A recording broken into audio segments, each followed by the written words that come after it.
Bienvenidos al tercer Festival de Yoga de Construir un Mundo Mejor.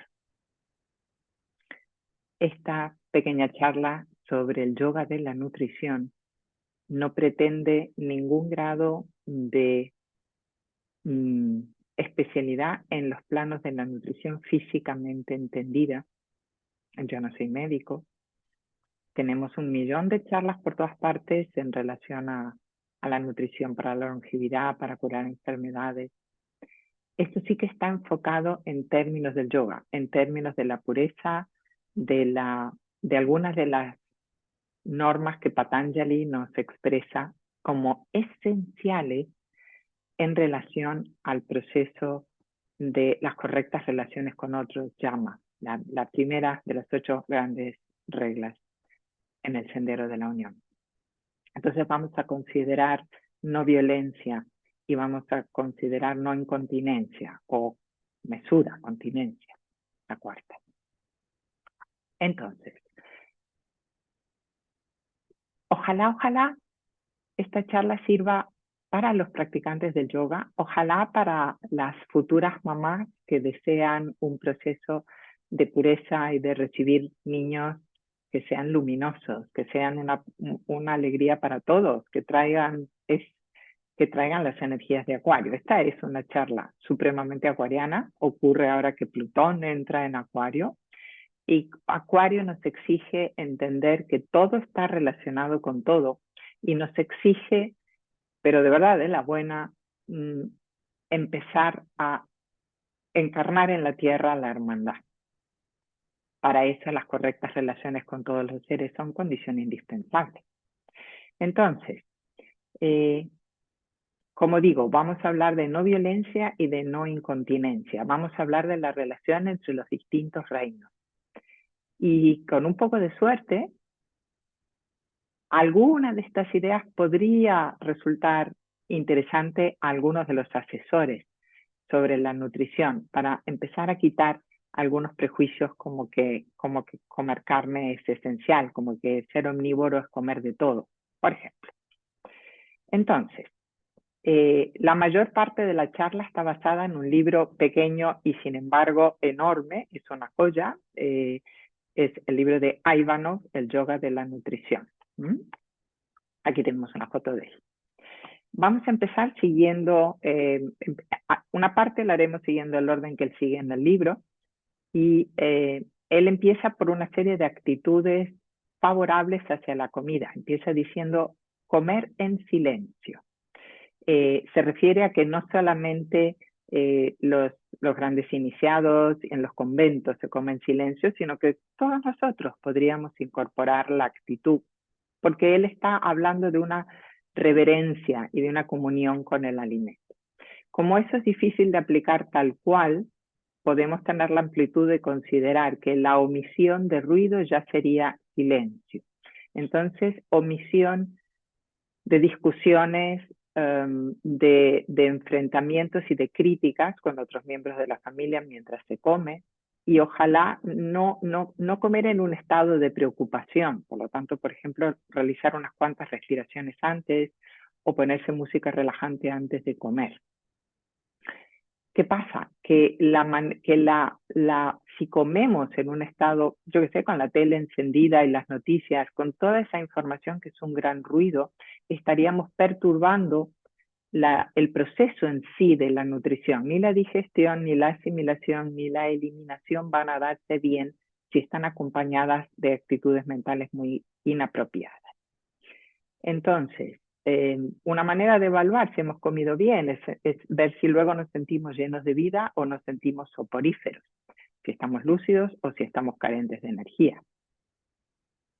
Otro elemento que Ivanov nos subraya mucho es comenzar bien, la importancia del primer bocado. Claro, todo en la vida tiene que empezar y terminar bien, son los momentos clave, bien lo saben los pilotos cuando nos llevan en sus aviones, ¿no? Son los 2 momentos delicados del vuelo y son claves.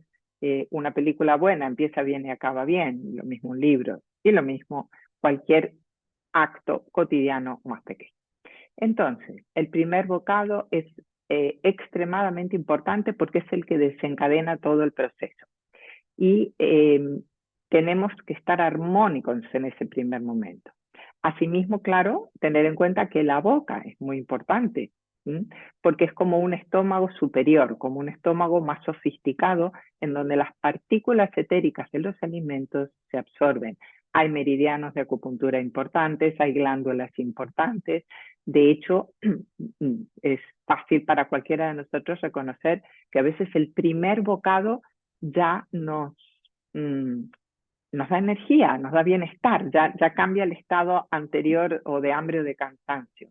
Y eso es porque el sistema nervioso ya se ha nutrido, aunque la comida no haya empezado su proceso de digestión. Así de importante, y lo tenemos que considerar, es el primer bocado y la boca. Por lo tanto, ojalá siempre empezar a comer en un estado armónico con una interiorización previa.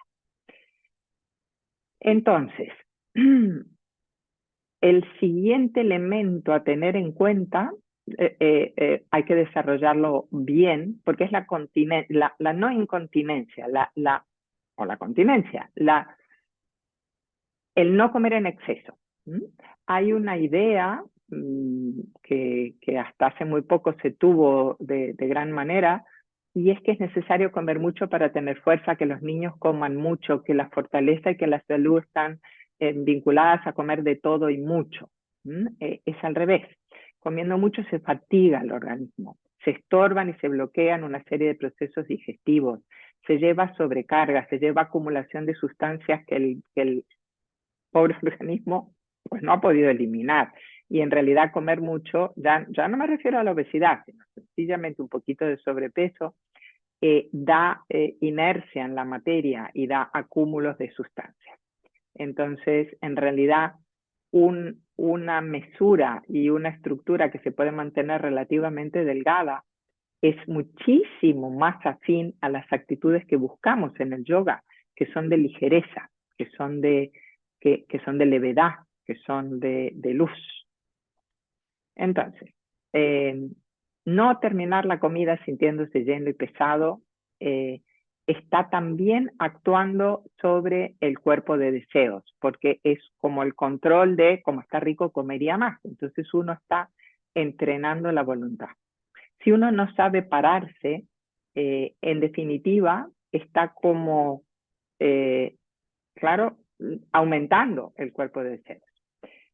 Lo contrario a lo que Buda nos indica, a lo que como yogis tendemos, que es a transmutar el deseo, a minimizarlo en su expresión básica, que es de engullir, de acumular, de codiciar, ¿no?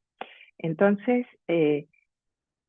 Ivanos, por ejemplo, esto lo dice de una manera muy bonita porque cita una de las parábolas de Jesús, en donde él dice, donde nuestro gran Señor dice que es más difícil que un camello pase por el ojo de una aguja que un rico entre en el reino de Dios.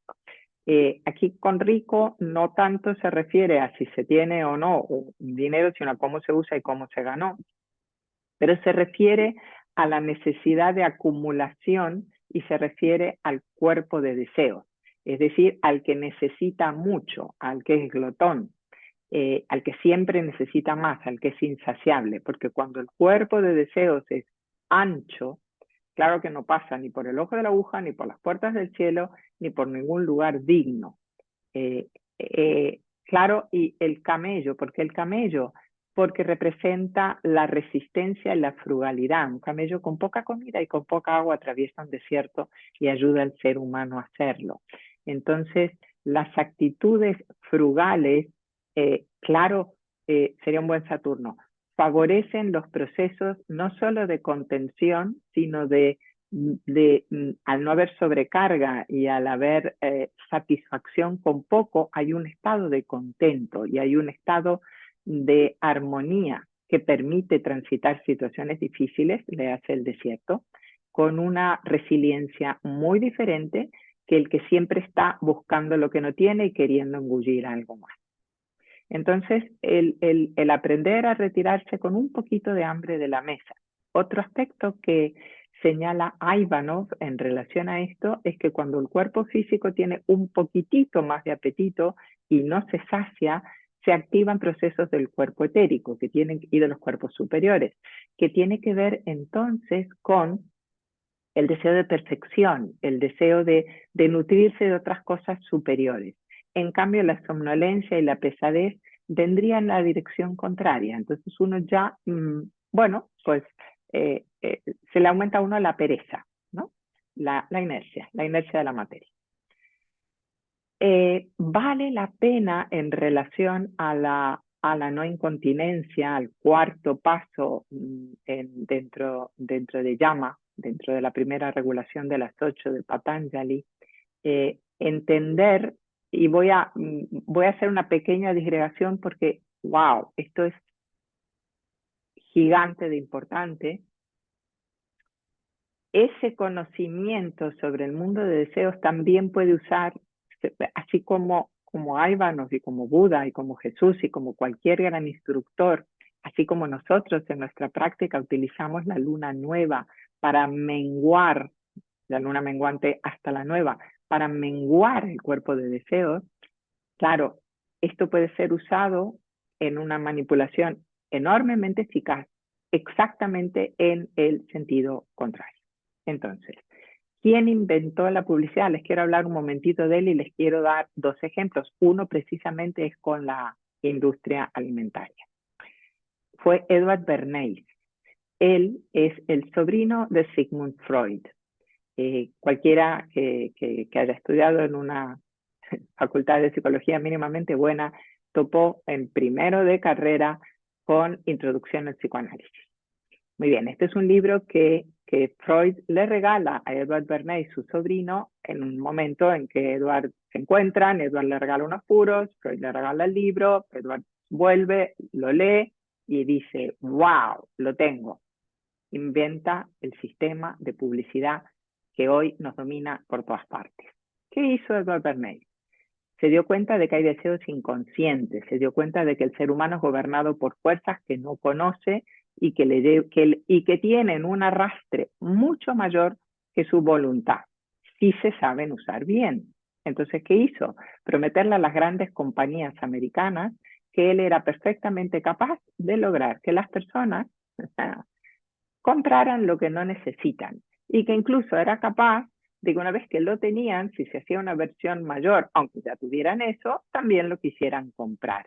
Porque hay una manera para que las sensaciones de las ilusiones que se crean en relación a tener cosas resulten tanto más importantes que aunque los ciudadanos sean leídos, aunque tengan títulos universitarios, aunque sean personas que se consideren cultas, sean llevados por esas fuerzas inconscientes del deseo a tener conductas completamente irracionales. Vuelvo a decir, a comprar lo que no necesitan. Entonces, el primer experimento fue en marzo de 1929, es absolutamente horroroso, pero para entender la dinámica vale la pena mencionarlo.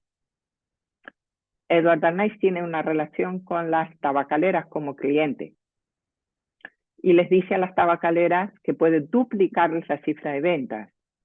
Y las tabacaleras que cómo haría eso, y él hizo duplicando el número de clientes, y que cómo haría eso, logrando que las mujeres fumen, pero que las mujeres fumen en realidad es imposible porque socialmente está muy mal visto. Sin embargo, lo que él hace es aprovechar la sensación creciente que las mujeres tienen en esa época de que quieren aumentar sus libertades, porque en esa época, en 1920, 1929, había muy pocas capacidades y libertades sociales para las mujeres, estaban trabajando en casa o en trabajos muy básicos. Entonces une la idea del tabaco a la idea de la libertad. Crea en una campaña, en una parade, en un desfile que es habitual en Semana Santa, en Easter, en Pascua, en Estados Unidos, que 10 mujeres que van a la cabeza del desfile fumen. Y al mismo tiempo dice, filtra a la prensa que ellas se denominan antorchas de libertad. Elige mujeres guapas y les instruye de tener la actitud de fumar. Total, que eso es aceptado empieza a correrse la voz, se empieza a publicar, distintas mujeres empiezan a fumar y cuando se lleva un año de ese evento, que insisto, marzo de 1929, en Estados Unidos las mujeres fuman, el asunto tiene un efecto dominó y las mujeres fuman en todas partes. Por una calculada maniobra asociando ideas. Esa es la capacidad de manipular los distintos componentes de la psique humana que se tiene si se quiere. Dios mío. Lo mismo hace con la industria alimentaria. Él tiene, una de las empresas le dice que quiere vender más bacon. Entonces él idea una campaña en la que inicialmente lo que hace es pedirle a un médico, es que es increíble, ¿no? Le pide a un médico que le escriba un informe sobre que un desayuno fuerte es saludable. Efectivamente, el médico le escribe el informe. Muy bien. Entonces, luego él añade que un ayuno fuerte podría tener como uno de sus elementos el bacon. Y cuando ya había tenido varias firmas, filtra a la prensa, había llegado a las 5.000 firmas de los médicos. Él introduce la idea del bacon posteriormente. Primero la idea es que un desayuno fuerte es sano, porque los americanos hasta ese entonces, seguimos estando en 1920 largos, es después de esto, igual es 1930, tenían como costumbre desayunar tostadas, un café y si todo estaba muy bien, había tiempo, un zumo. La carta llega a tener 5.000 firmas. Él filtra a la prensa, y él ha introducido la idea del bacon en la carta, y filtra a la prensa los datos científicos, con lo cual, ¿qué pasa con los titulares de la prensa? Que siempre lo acortan todo. 5.000 médicos recomiendan desayunar con bacon porque eso es bueno para la salud. Y ahí lo tenemos. Al día de hoy, Estados Unidos, esto sucede en todo el mundo, pero ya que esto empieza aquí, tiene un infarto del miocardio cada 40 segundos, todos los días del año. El infarto es la principal causa de muerte. Esa es la dimensión de manipular el deseo en el sentido contrario. Por lo tanto, esa es la importancia absolutamente colosal de regular, de regular y mejorar nuestra contención, nuestra gula.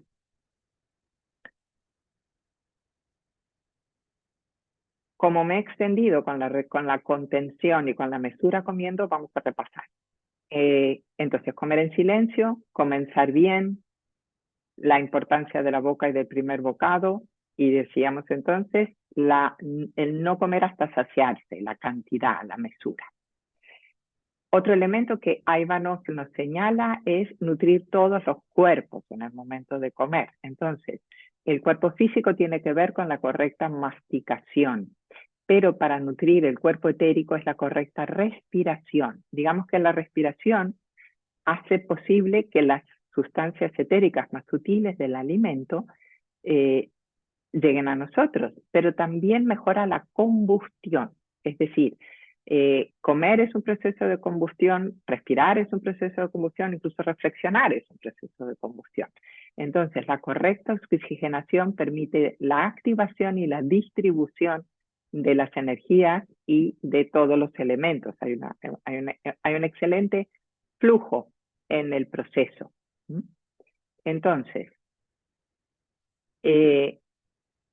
para el cuerpo etérico tenemos la respiración. Para el cuerpo emocional tendríamos una relación de amor con el alimento. Esto es muy bonito, lo dice de una manera muy interesante. Es como relacionarse es decir, sentir amor por lo que vas a comer y dedicar unos instantes a relacionarse con gratitud y sintiendo el aprecio, así para nutrir el campo mental y los campos superiores, obviamente, es la gratitud. La gratitud nos conecta con la naturaleza, la gratitud permite que los procesos superiores se activen, transformar la materia gruesa en luz, transformar transformar la sustancia en energía, transformar la energía en buena voluntad y transformar la buena voluntad en capacidad de servir y en creatividad. Entonces, los procesos de gratitud favorecen las transmutaciones superiores y evidentemente aplicarlo a la comida nos nutre de otra manera. El otro elemento que Ivanov señala es un buen final, que es tranquilizarse y hacer otra vez una serie de respiraciones profundas que permitan la repartición de las energías en el organismo al terminar de comer.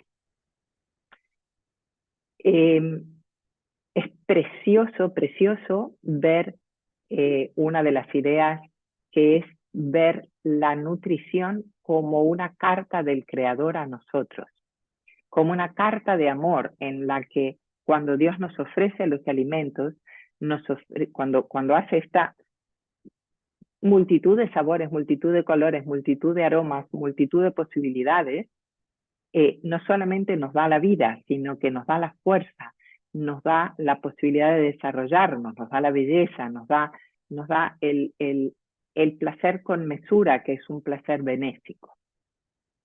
Entonces, si viéramos el alimento como una carta del Señor hacia nosotros, podríamos estar entendiendo que Dios nos dice, así lo plantea Ivanov, hijo mío, que llegues a ser perfecto, que llegas como esta fruta de este color hermoso, de este aroma hermoso y de este sabor increíble. Por el momento eres áspero, por el momento tienes acideces, por el momento estás verde, pero tienes que hacer como hizo esta fruta, someterte a los rayos del sol. El sol en nuestro caso evidentemente es el sol del alma, algún día el sol del espíritu, que se encarga de transformar en nosotros lo que hay de ácido y lo que hay de indigesto para que seamos agradables a los demás. Entonces, ojalá entender el alimento en esta dimensión y entender que nosotros podemos nutrir a otros si somos agradables. Otro elemento es entender que con las sustancias y las energías que permitimos que entren en nosotros, estamos haciendo una parte del proceso de construcción del templo. Es decir, el cuerpo físico y el cuerpo etérico como una parte, tenemos 7 niveles en nosotros para entender el cuerpo físico etérico, el cuerpo emocional y el cuerpo mental estarían en sus correlativos superiores con el cuerpo que tiene que ver con la luz del alma, el que tiene que ver con el amor del alma y el que tiene que ver con la voluntad. Ese es el simbolismo de la estrella de David, una estrella de 2 triángulos perfectos que se han interconectado. Esos serían los 6 cuerpos en el sublime caso de que todas esas uniones que el yoga propone se hubieran logrado. En esa construcción de los cuerpos superiores, esa unificación de los cuerpos de la personalidad con los cuerpos del alma, con las dimensiones del alma, tenemos que tener en cuenta que nuestras actitudes, nuestros sentimientos, nuestro modo de pensar y nuestro modo de obrar son evidentemente la sustancia con la cual construimos. Aún así, claramente a la hora de comer, tener en cuenta las vibraciones es importantísimo. Entonces, los alimentos que recibimos pueden estar en contacto con energías muy superiores si nuestra actitud es la adecuada. El alimento tiene la tierra, tiene el agua, tiene el aire y tiene el fuego en él. Entonces, una propuesta es relacionarse con los ángeles de esos distintos planos que representan determinadas cualidades. Entonces, el ángel de la tierra representa la estabilidad, el ángel del agua, la pureza, el del aire, la inteligencia, y el del fuego podría muy bien ser asociado al amor divino.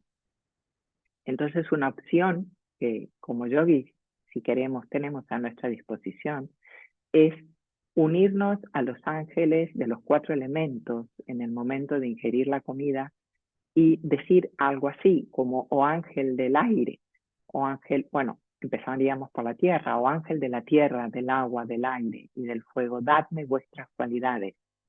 estabilidad, pureza, inteligencia y amor divino. Si así lo hacemos, la calidad del alimento y la calidad de nuestra unión con la naturaleza cambian. Lo superior se fortalece. Ahora, un elemento enormemente importante de esta charla, no necesariamente el más cómodo, es la cuestión de la relación entre nosotros, cuarto reino, con el tercer reino de la naturaleza, con los animales y con la cuestión del vegetarianismo. Entonces, la primera cuestión que salta a la vista con el vegetarianismo es ahimsa, es la no violencia. Vamos a hablar de unas cuantas razones por las cuales es recomendable, Ivanov así lo describe, pero no solo Ivanov, muchos otros instructores espirituales así lo describen, cuáles son las diferencias y cuáles son las razones. Primero, en la nutrición carnívora y la nutrición vegetariana hay una diferencia radical en cuanto a la cantidad de rayos solares que contienen unos y otros. La fruta y la verdura es literalmente una condensación de la luz. Entonces, al absorberla, dejan muy pocos residuos en nosotros. En cambio, la carne más bien es pobre en luz y más bien tiende a producir procesos rápidos de putrefacción que evidentemente son tóxicos. Segundo asunto. La carne resulta nociva porque los animales tienen un enorme sufrimiento, un enorme terror, imposibilidad de huida. Están viendo cómo otros están escuchando los gritos de dolor, están viviendo el pánico de que están a punto de ser asesinados. Eso hace que se segregue en su sistema nervioso enormemente avanzado. Por Dios, son mamíferos, son seres sintientes, se segregan los venenos relativos al pánico y esos venenos no pueden ser eliminados, los ingerimos si ingerimos carne. Paralelamente, estaríamos quebrando la ley de no violencia, de ahimsa. Otro motivo para no comer carne. El tercero o el cuarto, según lo veamos, el cuarto. Es necesario que sepamos que todos los alimentos que absorbemos se convierten dentro de nosotros en una antena que resuena con energías similares, que capta ondas afines a nuestro propio estado. Entonces, la carne, la ingesta permanente de carne, a lo que nos une es al plano astral. Comiendo carne estamos en contacto cotidiano con el miedo, con la crueldad y con la sensibilidad que han vivido los animales. Entonces, eso produce unos efectos que la ciencia espiritual, que la ciencia iniciática, que el sendero del discipulado conoce bien. La carne favorece los actos violentos en el plano físico, dejarse arrastrar por deseos y sensualidad en el plano emocional y tener pensamientos egoístas o injustos en el plano mental. Cuarto motivo, quitar la vida a los animales es una responsabilidad, además porque está quebrando la ley de la evolución de todos los seres. Les quitamos a ellos la posibilidad de evolucionar al quitarles la vida. Entonces se dice, Ivanov así lo enseña, que quedamos vinculados a las almas de los seres que hemos comido y que eso ocasiona una perturbación kármica en nuestro desarrollo. No sucede así, en cambio, con el pescado. Los peces se encuentran desde hace muchísimo tiempo en condiciones evolutivas estables, sin un gran progreso de su organismo ni de su sistema nervioso. Entonces, no sería un incumplimiento de la ley de correctas relaciones con otros seres el comer pescado. Hay una quinta razón que da Ivanov, otra más, además de que los seres sufren, además de que hay un veneno en el momento de la muerte, además de que son una antena y nos sintonizan con ciertas energías, además de que la sustancia en nosotros puede aumentar la inercia o las tendencias inferiores. El quinto motivo es más delicado, simplemente que reflexionemos y que en nuestro corazón sintamos si puede ser verdad, si pudiera ser así, si tiene sentido. Aiva nos dice que las guerras están vinculadas a la matanza que hacemos en el tercer reino de la naturaleza, a los millones de litros de sangre que innecesariamente vertemos y el sufrimiento que causamos. Como si la naturaleza fuese un solo organismo y al crear esta perturbación estuviéramos perturbando las glándulas de ese organismo y parte de ese miedo y parte de esa destrucción a través de la guerra regresara a nosotros. Lo menciono porque estando en India en una de los retiros y de los largos con el maestro Kumar, en una de las ruedas de preguntas y respuestas, alguien preguntó al maestro qué elemento sería recomendable para que la humanidad estuviera menos trabada en su desarrollo. Y él contestó el vegetarianismo como elemento que eleva a la humanidad, dejar de matar, dejar de causar matanza, sería un elemento de gran progreso. Entonces, cada uno lo considere, insisto, si le resuena como una verdad. No todo el mundo puede de pronto ser vegetariano 7 días por semana, pero es muy probable que todo el mundo pueda ser vegetariano 2, 3 o 4 días por semana. Y con eso estaríamos produciendo un fenómeno energético diferente en nuestro interior y en relación a los demás seres. Vale la pena tenerlo en cuenta. Para que como seres occidentales somos afines, muy afines a los datos. Hay un estudio, un macroestudio, realizado por la Universidad de Nueva Jersey y también por el Instituto de Ciencias Weizmann, que arrojan cifras francamente impresionantes. De hecho, los propios científicos se asombran. Desde la civilización moderna, el ser humano ha destruido y logrado la extinción del 83% de los mamíferos terrestres, el 50% de las plantas y el 15% de los peces. El estudio, que se llama un estudio sobre la biomasa, es capaz de calcular las proporciones de la vida. Entonces, si solamente se considerase a los mamíferos del planeta Tierra, la masa de la humanidad es un 36%. Adivinen qué ocupa el 60% de los mamíferos de nuestro planeta. Es que es espantoso. El ganado destinado a la alimentación humana, el conjunto de todo el ganado. Y entonces, 36 y 60, solo queda un 4%. La totalidad de la fauna salvaje del planeta Tierra es ahora un 4% de la vida mamífera en nuestro planeta. Esa es la dimensión, 60% de ganado, 4% de vida salvaje. Como si eso fuera poco, el 70% de los pájaros se destinan a la alimentación humana. Solo el 30% de las aves del planeta son pájaros salvajes. Estamos en la 6ª extinción masiva. Eso tiene que ver con la destrucción del hábitat salvaje para la agricultura, con la tala y con las costumbres alimentarias que tenemos. El director de este programa de investigación espectacular, Ron Milo, expresa: nuestras elecciones dietéticas tienen un gran efecto en los hábitos de los animales, en su supervivencia y en el reino vegetal y otros organismos. Espero que la gente tome conciencia de que en su visión del mundo, cuál es el impacto de sus hábitos alimentarios y de lo que consume. Ahí queda eso. Como este trozo no ha sido precisamente fácil, vamos a continuar y terminar con cosas infinitamente más amables, menos cuestionadoras. El sentido de la bendición en la alimentación. Según parece en la Biblia, todos asociamos a la bendición a la última cena, pero es una costumbre muy anterior a Jesucristo.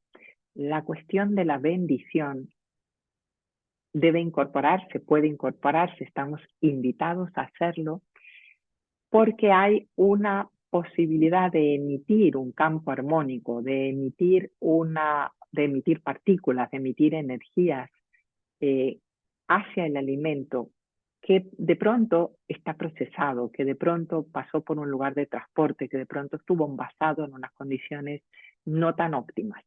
Entonces, la idea es que uno tiene que establecer antes de ingerir el alimento una primera intimidad, un primer vínculo, y eso es bendiciéndolo, como si al calor de la bendición lo mejor del alimento pudiera desplegarse, como si no debiéramos comer lo que no amamos, lo que no hemos tratado previamente con amor, como si siempre quisiéramos añadir algo más en nuestras relaciones a lo otro, como si quisiéramos mejorar, como si pudiéramos ofrecer algo más puro y más sutil en nuestras interacciones. Ese sería el concepto de bendición y me parece que es una forma preciosa de ir redondeando esta serie de ideas. En última instancia, mencionar que la nutrición es la nutrición superior. En la medida en que nos purificamos en el plano físico, en la medida en que no estamos interfiriendo con la ley y no nos estamos creando permanentemente un karma pesado, la comunicación con los planos superiores es posible y eso hace que podamos ser antenas que reciben energías luminosas, que reciben amor, inspiración, que fortalecen su voluntad, que son capaces, eso lo hacemos juntos, es que estamos haciendo un trabajo precioso como comunidad. Hay un mantra en relación a ser comunidad, en relación a ser grupo, que dice, en sánscrito no lo sé reproducir, traducido es que seamos iluminados juntos, que seamos fortalecidos juntos, que sirvamos juntos, que oremos juntos, porque juntos es como tenemos la fuerza. Entonces este trabajo que estamos haciendo de juntos meditar en la luna llena y en la luna nueva es la nutrición más sublime, es la construcción de la casa luminosa. Y si pudiéramos apoyar este proceso con algunas pequeñas mejorías en nuestra manera de comer, estaríamos haciendo un proceso muy completo y muy benéfico. Por último, en esta relación con el sol y con la luna, que afortunadamente se nos da en la enseñanza, el simple ir a ver la luz solar en el amanecer es una manera de nutrición. Ojalá podamos, o si no en los fines de semana, o si no en las vacaciones, el espectáculo del nacimiento del sol nos nutre de energías en todos los cuerpos superiores de una manera incomparable. Esa es la invitación. Gracias a todos por vuestra presencia, gracias por la estabilidad que estamos logrando en este trabajo conjunto, que seamos nutridos por las fuerzas benéficas de la vida y que seamos nosotros sustento a la vida a través de nuestra mejor ofrenda, que lo hagamos juntos, que lo hagamos con alegría. Namaste.